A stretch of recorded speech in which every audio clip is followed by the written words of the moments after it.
The evening and weekend MBA program student speaker, Hector Javier Preciado Ruiz. Hector was selected by his classmates to deliver this address. He served as president of the Evening and Weekend MBA Association in 2010, chief operating officer of the Green Lining Institute here, the first in his family to attend college. Hector graduated from Pomona College with a bachelor's degree in sociology. After graduating from Haas, Hector plans to pursue a career in Silicon Valley and eventually run for governor. His son was born to him and his wife Trina during his time at Haas. Ladies and gentlemen, the Evening and Weekend MBA program speaker, our own Hector Preciado.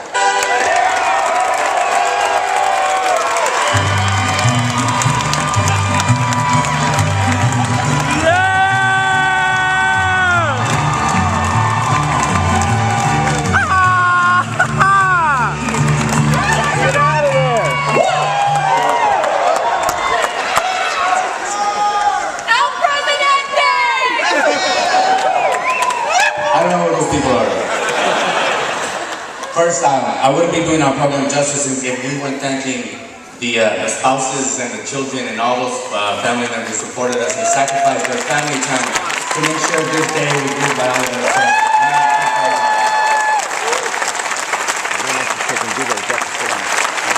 Don't want us taking videos? What are you talking about? Les quiero dar las gracias a mi familia. Este logro es para ustedes. Somos pocos, pero locos.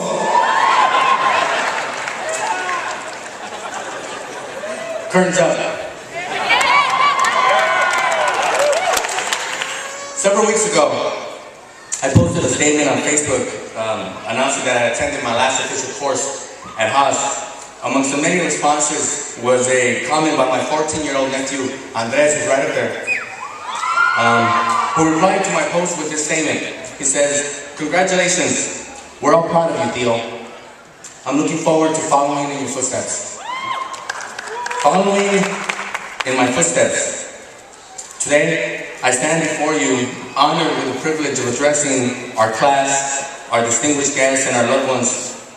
No one here, not even I, could have imagined that a college dropout, junior college transfer, Pomona College educated, formerly undocumented, Chicano, from the Wildwood Projects, from the barrio Boyle Heights in East LA, will be addressing the graduating class of 2011 from the Haas School of Business.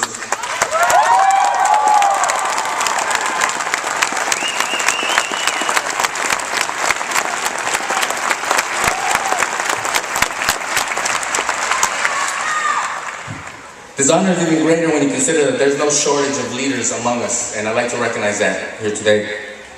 Yet, be that as it may, we are faced with some of the most daunting challenges the world has ever seen. And they beckon us for solutions. We must ask ourselves then, are we fit to lead? Are we properly equipped with those, to take on those global challenges to find the solutions that are necessary? Are we worthy of having the next generation of leaders, our nephews, our nieces, our children, following in our footsteps? Let's reflect on what our tenure at Haas has taught us about what leadership is. During our time, we've learned about influencing, motivating, and wielding various types of power to accomplish a common goal or a common vision. We were trained in both hard and soft skills to perform in the marketplace: finance, accounting, marketing, organization behavior. But are these newly acquired skills, combined with our individual gifts and talents, sufficient enough to qualify us as leaders? If so, what kind of leaders are we then? What brand of leadership do we wield? Great leadership, as we learn, cannot be defined by a lone descriptor, a single act, a new skill set. It is an ongoing process. And so, though we are here today to celebrate a major milestone in our leadership development, our greatest leadership challenges are still ahead of us. As a self-proclaimed perpetual student of leadership, I'd like to share a vision with you about what future leader. I would call this leader the footprint. First, The footprint must understand that she is a global leader. No longer confined to one border, one sector, one country, one culture, one language, one economy. She will be fit to lead everywhere and lead everyone.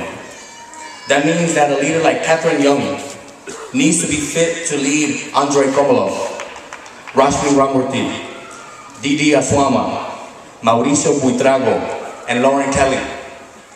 To do so, the footprint needs to speak at least two languages to better understand the people behind them. This new leader must also have a healthy disrespect for the impossible and realize that nothing is permanent. Let's take a look at the role that Twitter and Facebook played in toppling oppressive regimes in the Middle East. I guarantee you that goal wasn't in their pitch to investors. The footprint must also be professionally nimble to work across sectors, to become a cross-sectoral leader. If you're a technology engineer, run for local office. If you've been in finance your entire career, go work in a nonprofit. If you're in the nonprofit sector, go get rich. For this type of dexterity, we only need to look towards one another for inspiration.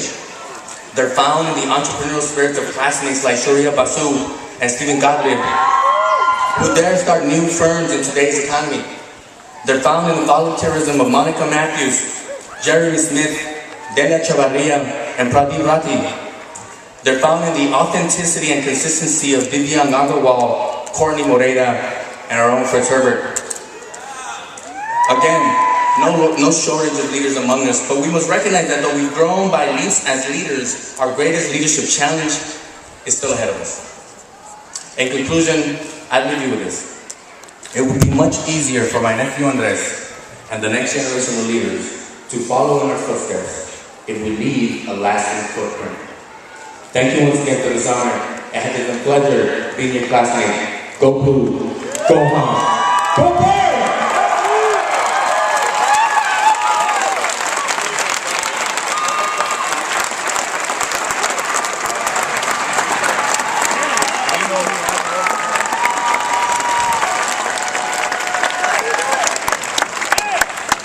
Thank you for that, Hector.